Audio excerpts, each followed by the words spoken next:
Inaasahan na mas darami pa ngayong Semana Santa ang mga pasaherong daraan sa NAIA kumpara noong nakaraang taon.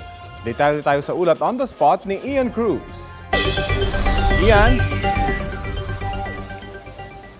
Yes, Rafi, mula pa nga kanina ay talagang tuloy-tuloy na ang pagdating ng mga pasahero dito sa NAIA Terminal 3. At inaasahan nga, Rafi, na ngayong Miyerkules Santo ay mas tataas pa ang bilang ng mga pasaherong dumadaan sa apat na terminals ng NAIA.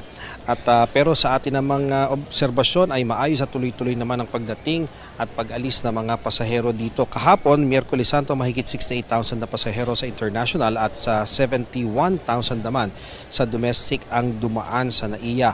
Mas mataas ito, Rafi, ng 9.56% sa mahigit 128,000 na dumaan sa NAIA noong nakaraang Martes Santo.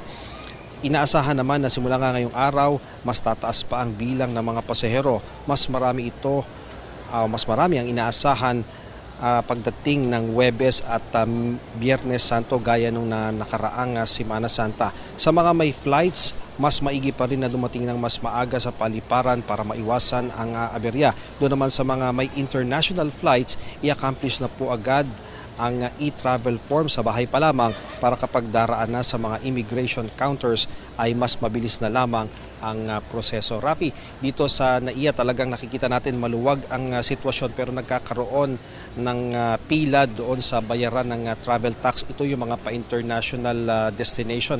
So yung payo sa kanila ng mga otoridad, meron pong mga online platforms kung saan po pwedeng magbayad sa TIESA ng DOT at meron din mga malls na may mga government centers kung saan po pwede rin pong bayaran yung mga travel tax para kapag dating dito, diretso na kayo sa mga check-in counters at hindi na kayo pipila doon sa bayaran ng travel tax. So yan muna ang latest mula rito sa NAIA Terminal 3. Balik sa iyo, Rafi. Maraming salamat, Ian Cruz.